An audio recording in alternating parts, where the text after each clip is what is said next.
Welcome, gamers, to this week's episode of Last Call Gaming. We're in episode number 95. My name is Craig Prowlis, and the man wearing a Shao Kahn shirt that I wish I had, Andrew Montemayor.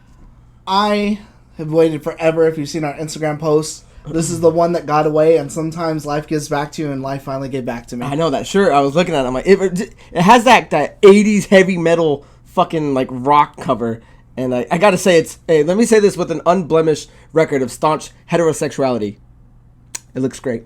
Well, the beer is even better. Ooh, so this week, guys, we are drinking the Wolf Pup Session IPA, sitting at a 4.5% of alcohol, categorized as an IPA session / India session ale, and it is made at the Golden Road Brewing Company. And oh, really? I did not notice that was a Gold Road. It's a Golden Road, yeah. So it's a brewing company we're familiar with. It's another IPA to stick it to those who say we don't drink enough IPAs. And I gotta say, I feel like that's all we've had lately, and it's not on purpose. Yeah, it's a real crispy beer. I mean, I hate when they're over hoppy, and this one is just like a perfect. You can have this with lunch 2-3 times a day. What do you think? I think it's really good. It's again, Golden Road makes the mango car. We had a couple of their other ones on here too. I forget what they're called, but I think they've all been really good, except for I think we had the lemonade one or something. Yeah, one of them wasn't the best, but I didn't care for that one because I think it was a little too citrus for me. Well, I like it because it's pretty robust. It's got what I like, and half the time is when we pick these out. Does the design catch your eye? Because I just want to say... Did you get this because I brought that wolf beer that one time? I literally was walking into Terrible's or something, and I walked in, first six-pack I saw was this one, saw the cute little wolf on it, I'm like, that's as far as I had to go. And I turned around and I walked out. I love when it's easy because literally sometimes I'll go into the place to buy beer, and I'm in there for like 15 minutes trying to decide on something. Yeah, so I'm glad we got this one, and I think at this point we can move on from IPAs and maybe get our lives back together. 2021's the year of the IPA. Well, okay, then recommend another one. We'll see if we can find it. So before we get any further, guys, take a moment. If you haven't already, hit the like and subscribe button. It does wonders for us, and be sure to leave a comment so that we can interact with you. If you guys want to, follow us on all the social medias that you guys find here. The link is also in the description for all of them. And if you're listening to the audio-only versions of this podcast, do us a favor and leave us a nice review so that we can find a bigger, broader audience. And, of course, always hit that notification button so that way you know when our videos come out. Because even I, who use YouTube, I know when the stuff's coming out, and it still gets lost in my kerfluffle. So I had to hit the notification button. So before we go any further, I do want to take a time to give a big shout out to our friend Denny Sixberry and Kayleen King. They just went on a wonderful vacation to Mexico, and our boy popped the question, so they are now officially engaged. And a drunken night of us celebrating is one thing, but a video now that gives us a shout out to you, Denny and Kayleen, is gonna last forever. So our biggest congratulations. Hey, I guess our wedding gift's out of the way, huh? Yeah, hey, from Last Call to you, brother. So again, guys, congratulations. I've known these guys since high school, and anytime we can give someone a good shout out to celebrate life, we will do so. And they're some of the best people I know, and I've known the longest. So super happy for you guys. Congratulations. So with that down and out of the way, we'd like to move into what are you up to, where Andrew and I take a second to see what we've been doing, what we've been playing, what we've been watching, if we have any trips coming up or any big plans happening. So Andrew, what have you been up to, sir? I actually just kind of started Iceborne again. I felt like I was getting like a little lost and everything was kicking my ass, but now I've kind of understood what I'm doing wrong and getting a better understanding of like what armor and shit I need, because it was different than the previous one, and so I was using all my endgame shit from the first one, but I didn't realize that they just like scaled everything up, so pretty much all your endgame stuff is like meaningless almost in a way.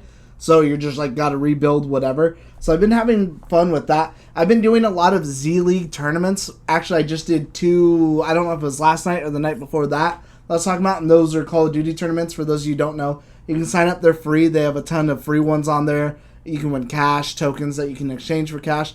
Either way, it's a fun thing to do. We actually came in second in both of them. Nice. Congratulations. Which fucking sucked, but it was a close one. Better than getting last. At least it wasn't last. And then the final thing, actually, I had sent it to him on Instagram because I wanted to watch it. It's on my watch list, but I wanted to share it out there because it seems like it's really cool. There's this guy who's like in jail for murder, and it's a real life thing. So there's a documentary. It's on Netflix. We just looked it up. It's called Long Shot. It's about 40 minutes long, and pretty much he's in jail for murder, and they're trying to pin all this stuff against him and his alibi that he's at like a Dodgers game that day, but he really has no proof because he paid for stuff cash, and it just happened to be that he was on like a TV show, Curb Your Enthusiasm, so it shows like how they found the footage, and you can barely see him kind of walk by in the background and come out, and they have a good like shot of him, and it's just crazy, like out of all the odds, it says there's like 30,000 people there that day, that they happened to get him walking by, so it seems like a crazy cool documentary. We watched like a little like 5-minute snippet of it. It's wild, man. The fact that that's his get out of jail free card is he was just happened to be in a little piece of Larry David's show Curb Your Enthusiasm was insane. Was that everything for you? Yeah, that's all for me. What are you up to? Awesome. So what I've been up to is still watching Ink Master. I know we talked about it last time, but I went through season 2 and 3. I'm now on season 6, and gotta prep for your appointment. Yeah, exactly. So I like because they kept going like, you know, there's a winner this season, winner this season, winner this season, and then like season 5 they went into rivals, so it was people that had beef with each other, and then season 6 now is apprentice and master heading off against each other. So I'm just really digging into just seeing these cool or sometimes jack tattoos that are on this show. I don't know, it's super addictive. Again, it's on Paramount Plus if you guys are interested in that. But I haven't made it that far, I was gonna say, but I think there's one too where they have like a shop and there's certain people representing the shop. It's like one of the leagues or one of some of the later it seems ones. like almost every season could almost be like its own season. Like it all has like a new kind of theme to it. So I'm really like it because this I didn't realize this show because I know I've seen episodes in the past, but this show's like 11 seasons already, and so that's a long one, so I'm in for the long haul. And as far as playing is, I started playing the Dungeons and Dragons Dark Alliance game, which trailer wise looked really good, and by namesake alone, you know, as a spiritual successor to the old Baldur's Gate Dark Alliances, I had extremely high hopes, but unfortunately, you know, the reviews are out for it, and Andrew even came over and saw me playing it. It's a tough game. Like, there's no getting around it. I can pick out what I like about it, but it's easily outweighed by the flaws and just the brokenness of it, and which sucks because in, I would say, maybe 3-4 months, all the patches, this game's probably going to be really fun to play. But I know you sent me IGN's review. It already got like a 4. The combat is extremely clunky. It's got these long animation scenes that when you get knocked down, it takes you longer to get up.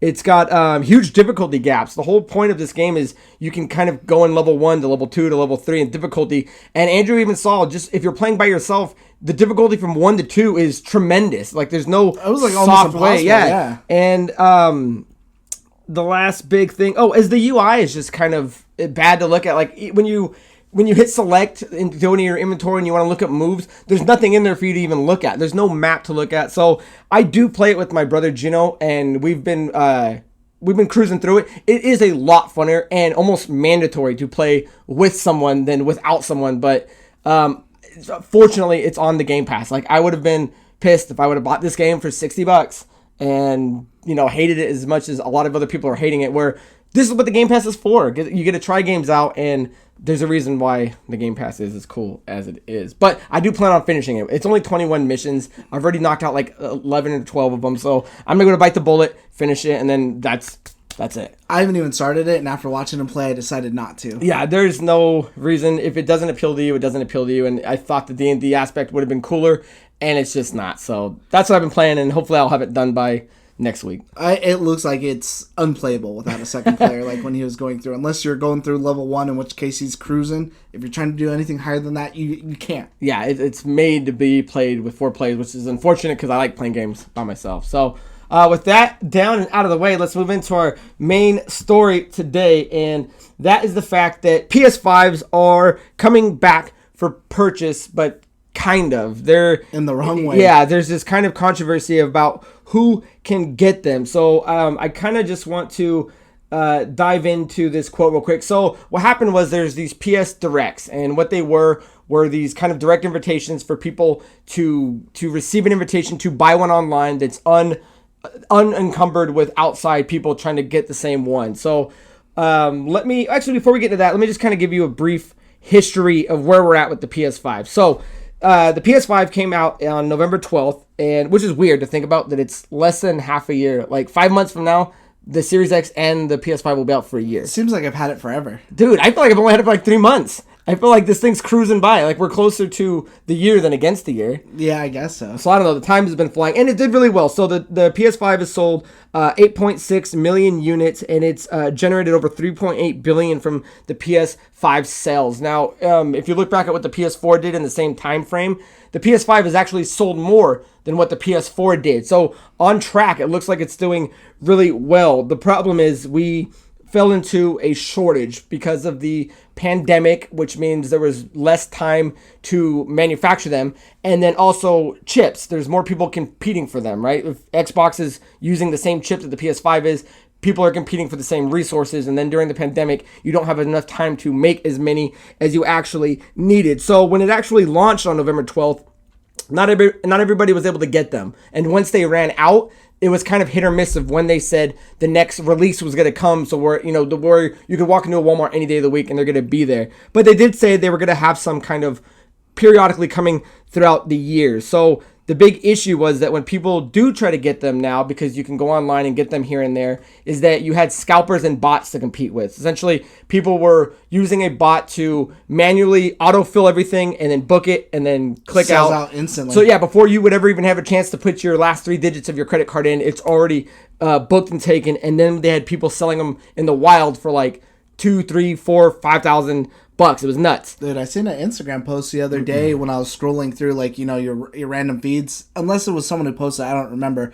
But some person wrote on there, like, I've got PS5s or whatever. If you're just trying to waste my time, I'm going to go ahead and block you. I'm like, well, first of all, go fuck yourself. But he literally had, like, 20 PlayStation 5s, like, all lined up. And it's unfortunate that it's like not illegal to block those kind of things, but there's really no way to prevent it, and that's just, you know, kind of the way it went for a while. But then the PS Direct came out, and what it was like I was saying earlier, it's a direct invitation to give you one. And the way you would kind of have to look at it is, I mean, for just broad numbers, let's just say there was 5,000 people playing the PS4. What they did is they took 1,000 of the most hardcore players, right? The people that are using it every day. Because I play a PS4, but I play Uncharted, God of War, Horizon. You know, I don't play it the same way I do my Xbox. So They take the 1,000 people that are the most hardcore players. They looked at everybody and said, okay, out of this pool of players, let's give 100 out of that 1,000 a PS Direct. So what happened was a lot of people got this personal invitation that said, you know, use this link. You won't be competing with anybody. This is up to, you know, you can get it and that'll be yours. So what happened was those came and went, and a lot of people got the invitation. It was really cool. Then we kind of went into this, what I'm calling like wave drops, is where, you know, certain dates are coming out. So like just recently, over this last month, you know, Gamefly had drops on June 7th. Walmart had them on June 14th. Target, June 16th. Walmart, June 17th.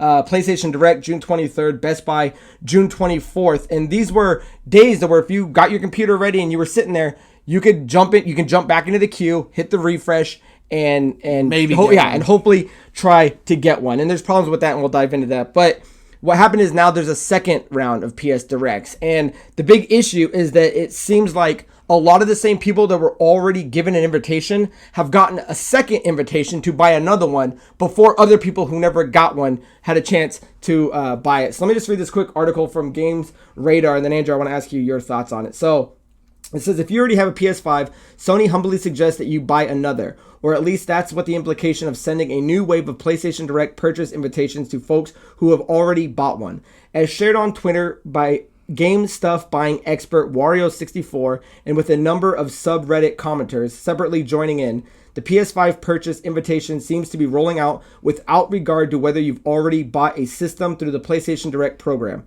Each invite comes with a special window in which you'll be able to log onto Sony's shop and purchase a PS5 without needing a hammer refresh on a retailer page, and even be able to add accessories and games to your order without fear of your console being bought out from under you while in the shop. And then Wario64, who's a really famous, you know, poster, put, even though I already have a PS5, Sony just sent me an invite to purchase a console on PS5 on PS Direct on Wednesday, which means expect a public queue at around 2 p.m. on June 23rd. I don't know where Sony is pulling the list out, so don't ask. Andrew, you're seeing this whole controversy. I mean, do you look at it as maybe Sony dropped the ball and just didn't correct who they sent invitations to, or are they sticking with people they know are going to buy it? I mean, how do you read into this?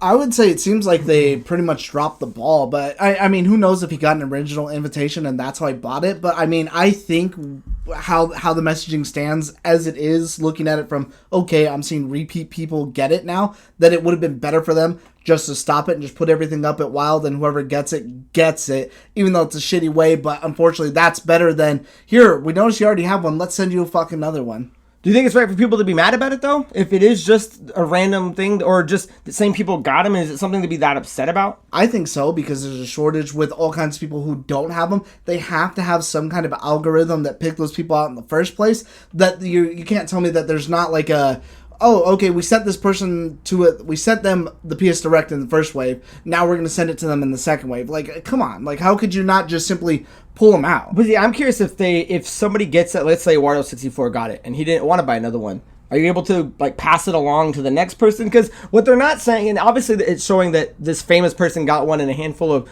subredditors did, but it's not tit for tat everyone. So I think this piece is, I think, getting a little blown out of proportion. I think some people did that got it before, but it's not the exact same people across the board. So I would say even 5 is too many for that to happen. Well, and I think maybe this is just, I mean, we know that Sony has problems with this kind of shit, this infrastructure kind of shit. How is it hard for you guys to just pick everyone that got picked to just pull them out of the raffle? Right. That's the big problem with it, is if it was like 1 or 2 people, whatever, but you have a whole subreddit, and I kind of went and looked at it, there's a lot of people in there, at least more than 20, so, I mean, that's far too many for something that's in a shortage stage as it is, that it just looks like they don't give a shit about their customer. Like, all right, whatever, we don't care, it's not that big a deal. Oh, we sent a couple out by accident. Oh, oops. Oops. Well, because again, I also got to kind of point out is that, you know, I think it's a little blown out. Obviously, it would suck to see that an invitation got sent to the same person, but if you guys are actively trying to go find a PS5, I mean, you can definitely go do it.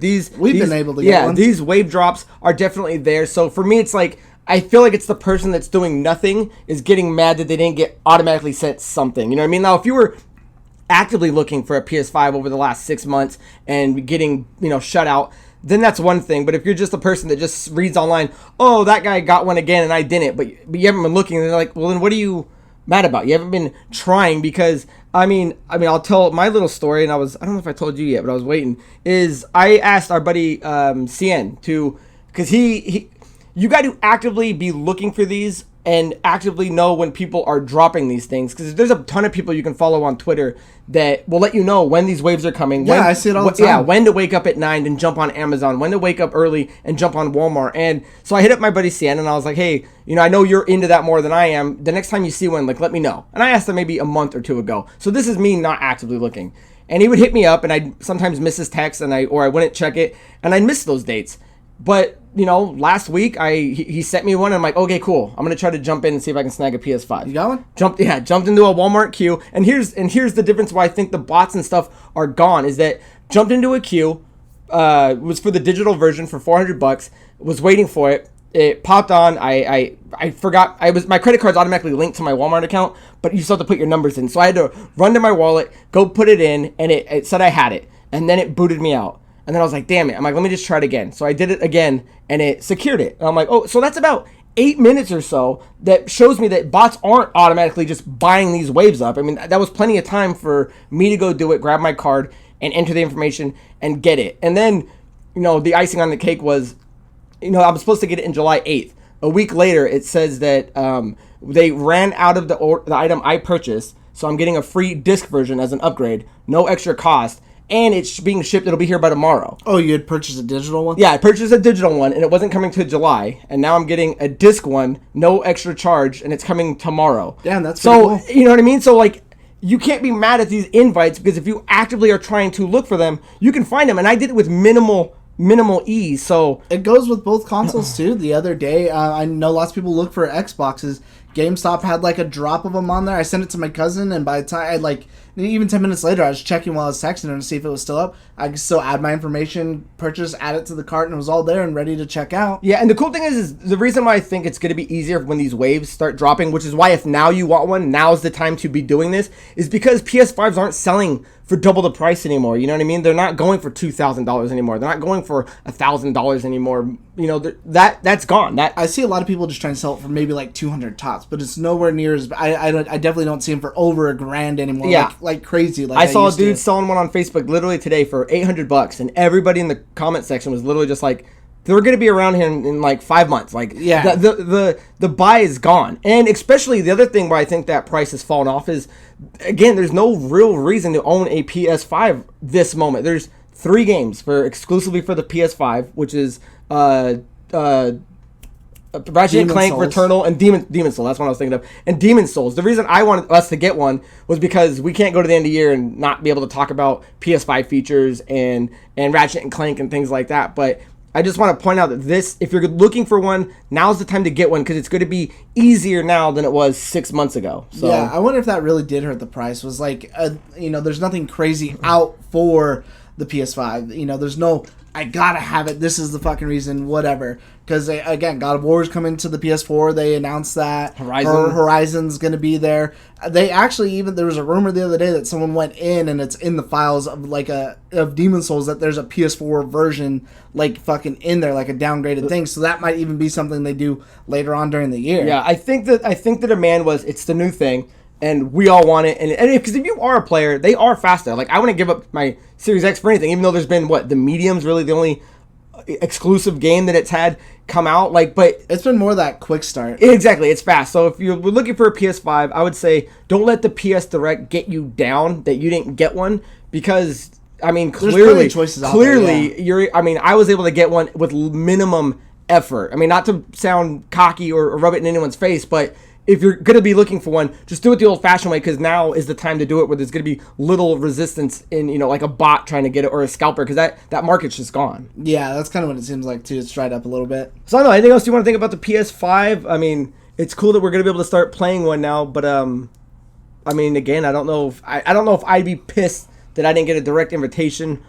But I do see the controversy of how do they not just let the same, why did they let the same people get it? So it is weird. I would like to hear if anyone who's actually watching this has a PS5, if you have a crazy story on how you got one or something like that. Because I'm always interested to see, I fucking waited in line, I paid for someone's spot in line, I did some weird shit online and had to sit there refreshing for an hour because I've seen people do that. I like seeing a lot of those, I like the story when it's a bad story, but I'm always interested to kind of see what's going on out there. So if any of you guys have something like that, definitely leave it in the comments, please. Yeah, because I love hearing that. So that's really, I think, all we had to talk about that. So stories are done. Let's move into riffing it up. So Andrew, would you like to go first or second? I'll go first. What do you got? What do you got? Mine is Phil Spencer is recently on a podcast called Drop Frames, and he was just quoted as saying that they're committed to the holiday 2021 launch. Because a lot of people, after they said holiday 2021 during E3 for the Halo Infinite launch, were like, well, what does that mean? There's no solid date. You guys are still working on it. It's not coming out right. You're scared it's going to slip to 2022. He said that's not the case at all. I know I was. And it's a little bit of a quote. I just took a small excerpt from it that I think was the most important. And he said that some other things with game timing is what we're trying to be looking at. And so the way I took that is, because he said that they have it down to a matter of weeks of when they can do it, for sure. They just haven't hammered down the date. The way I took that is Call of Duty normally actually has already had their event by now. Usually they do their pre-event before E3, and then they have their big reveal at E3 with PlayStation or Xbox or whoever. And who knows, maybe they'll do it at a PlayStation event if they do it, where we already would have known what the next game is called right now. We would have seen gameplay from it, and we would actually already have a release date. We don't have any of those three besides leaks and rumors. And so that is probably what he's referring to by we're looking at game timing, is seeing when's this Call of Duty going to come out. We don't want to compete and drop our game on the same day and kind of take away focus from what we're trying to do. So we can fluctuate and either launch it maybe a week early, week after, whatever, because who knows how ready it is, of course, especially since it's going to be free to play for the multiplayer side of it, and it's also on Game Pass. Maybe they'll launch it in October if Call of Duty's launching in November.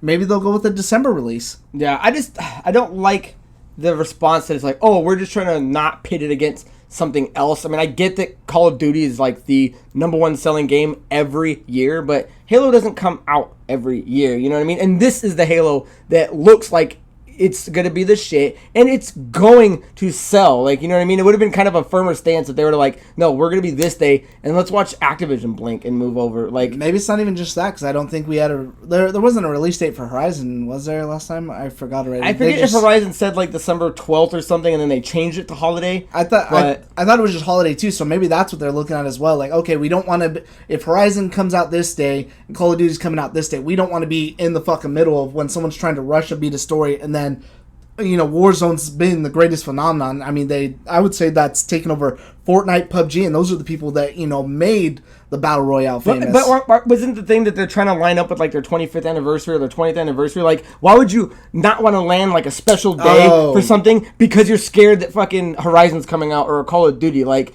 plant your flag, pun intended, and you know what I mean? And I think that they should plant their flag first, especially since they already had a date last year. It's like, but I can understand. I mean, I could see it, but again, this is Halo, man. You're the muscle in this group. You're the big dog. Yeah, you know, put some backbone in it. But again, these are guys that are smart and want Halo to launch as successfully as they can. So I get it, but it's like we're almost there, man. We're at the home stretch. So when do we get a date?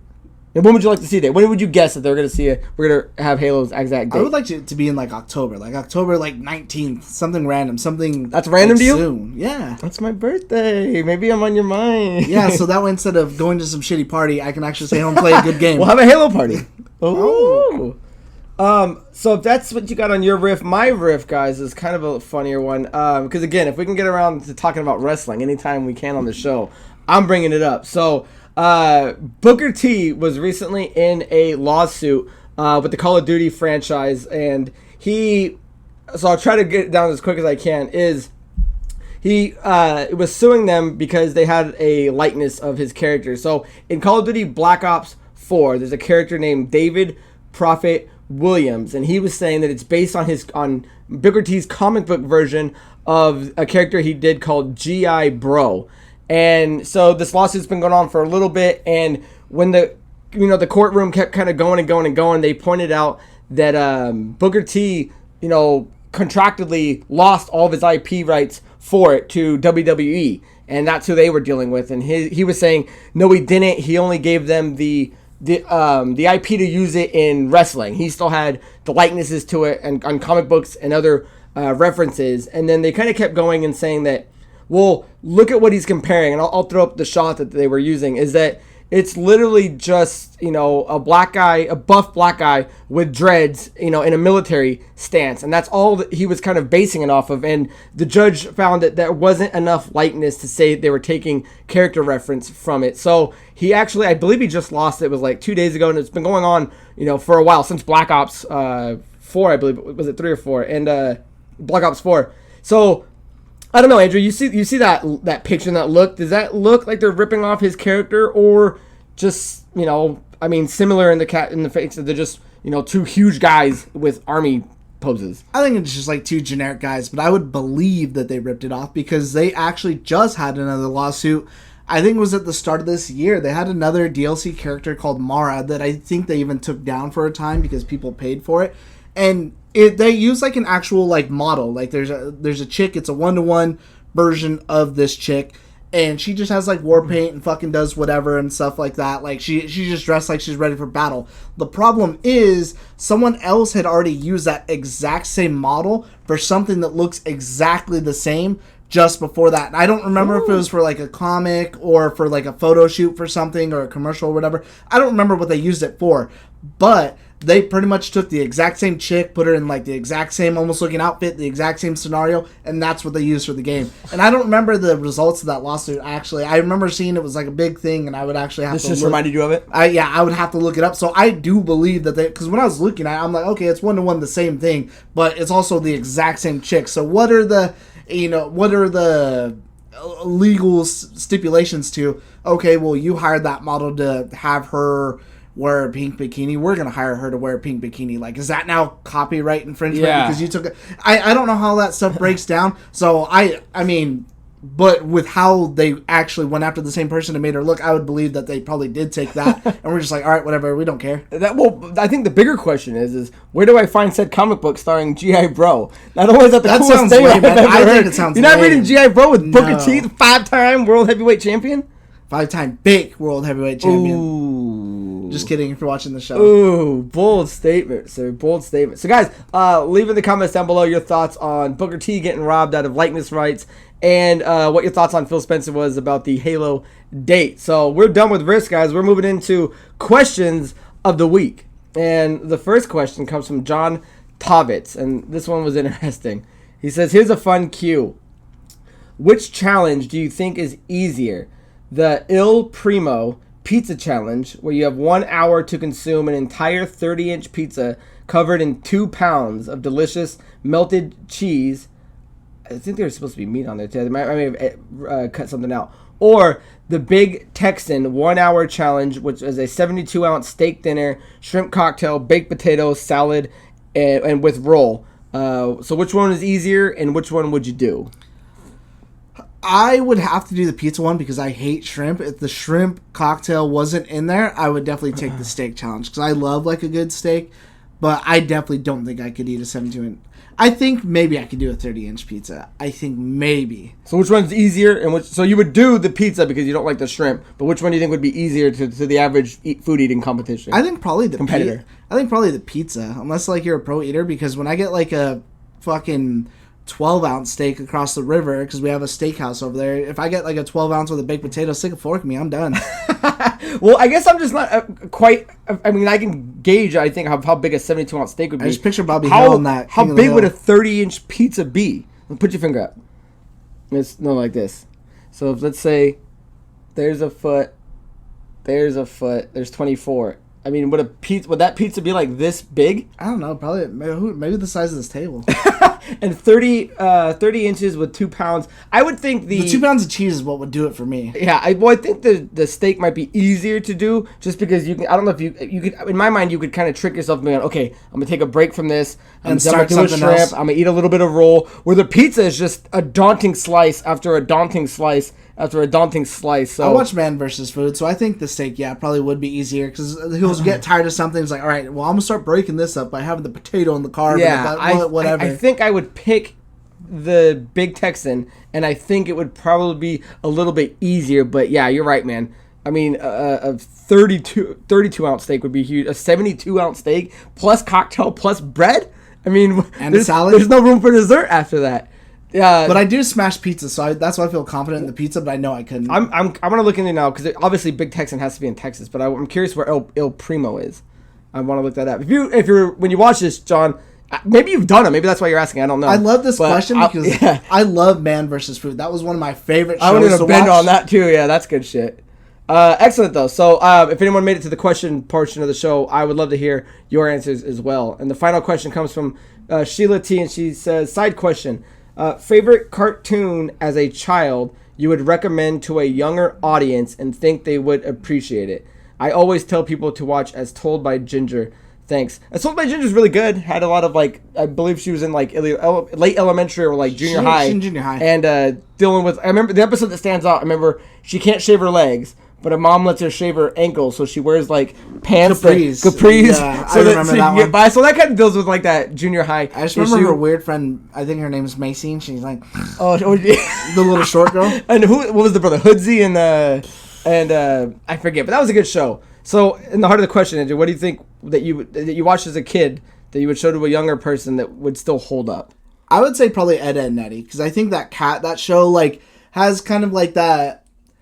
sometimes it's got like adult-ish stuff in there, almost like how like Adventure Time or earlier SpongeBob, like Good SpongeBob, and so like Courage the Cowardly Dog has some of that stuff in there. But it's also, I think that show captures truly like what being a kid is. They're miserable in school. When they're on summer break, they have an endless fucking summer. They're just trying to hustle and do all these crazy schemes, and you just see like their imagination, all the crazy shit they come up with. Plus like their different group of friends. You have like fucking Johnny, who's friends with Plank, Rolf, who's from some like weird ass country. Yeah, he's like a foreign exchange boy. Yeah, so I truly love Ed and Eddie, and I still watch it. And I watched that with my little brothers. I'm 30 now, and they're 12, and they actually love that show. And so I think that's something that stands the test of time. Nice. I mean, because I was thinking of like my two favorites were like Doug and Rugrats, but I'm like, Rugrats isn't for everybody. That animation is kind of off.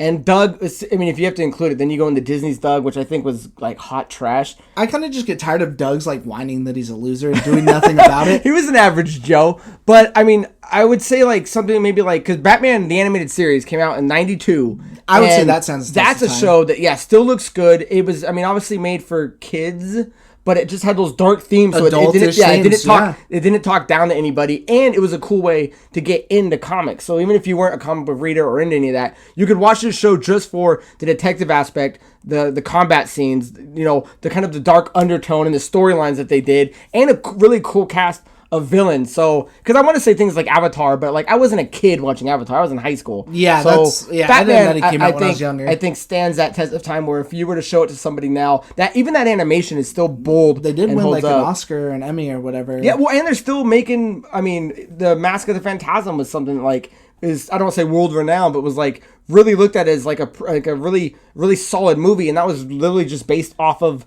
the cartoon. And if you think, and even the cartoon is what gave us Harley Quinn. So you could literally watch that and see the origin of Harley Quinn. I think on top of that, taking it even further to go with it, because then that also gave us like Justice League, exactly, and then Superman like, animated series. Like, Batman Beyond is literally the same Kevin Conroy Batman. The Kevin Conroy does so many different interpretations of Batman, is how he started from the animated series. So a lot of good roots there, I would say, and I would say that show holds up great, because then you could go into Batman and Robin right after that. So I don't know, I think that would be a solid answer. Yeah, no, I think that one's actually a perfect answer. Nice. So that is the end of questions, guys. Feel free to leave a question or answer questions that you guys hear us ask. So and that is also the end of this episode. So guys, until next time, my name is Craig Prowlis, and that is Manju Montemare, my little wolf pup.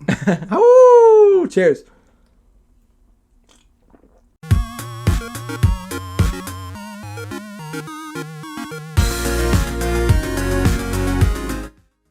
Hey, how'd you like that thing I sent you? That was good. Well, when you first said it, I didn't get what you were saying. I thought you meant that the killer actually they actually walked by him, but they caught him on film or something. And I'm like, well, that's kind of crazy that he was there with like doing that whole Larry David shit.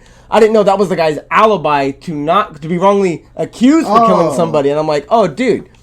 Like, it almost makes you want to cry. Like, I'm watching, I'm like, I got super emotional watching. Dude, I was like, ooh, I'm like, dude, that is like life-changing. He was in, like, fucking prison, jail, whatever, fucking awaiting this fucking trial. Well, his interview, he's in the jumpsuit, and I was just like, damn. So, where did you find that at? Was it just, it didn't pop up, like, on Facebook, or was it, like, a Curb Your Enthusiasm? They were talking about, like, a documentary or something. That was on Instagram, but it's a documentary on Netflix. Oh, is it out or is it coming out? No, I think it's out. It's out already. I don't know if it was on there. I kept forgetting to like look. Is that what it's about, or is that in the documentary? No, that's what it's about. Okay, it's that whole case with that whole dude. Dude, that was gnarly, man. I was like, dude, what this guy get his like daughter to lie for him or something? And then once I figured out what it was about, I was like, dude, that's like, dude, how life changing like that moment was. And dude, out of all the people they could have had, it was literally him standing in front with his daughter and sits down. I was like, dude, that is fucking epic. I think what's cooler too, and like kind of what gets me like a little bit when I was watching it, is that one dude who's like, oh, it was just a shitty PA, watching it for the first time, because at first he's talking about it, I was like, oh, okay, he's already seen it, because Larry David's clearly seen it or whatever. But then the dude's like, oh, like, you know, I probably let that guy through, and now I've saved this guy's fucking life. Like, seeing him get like emotional about I was wondering what he was like waiting for him. Like, what's the dramatic pause for? I didn't know he was like watching it, and he's like, wow. I was like, dude, that is just crazy. I mean, dude, what a wild fucking story.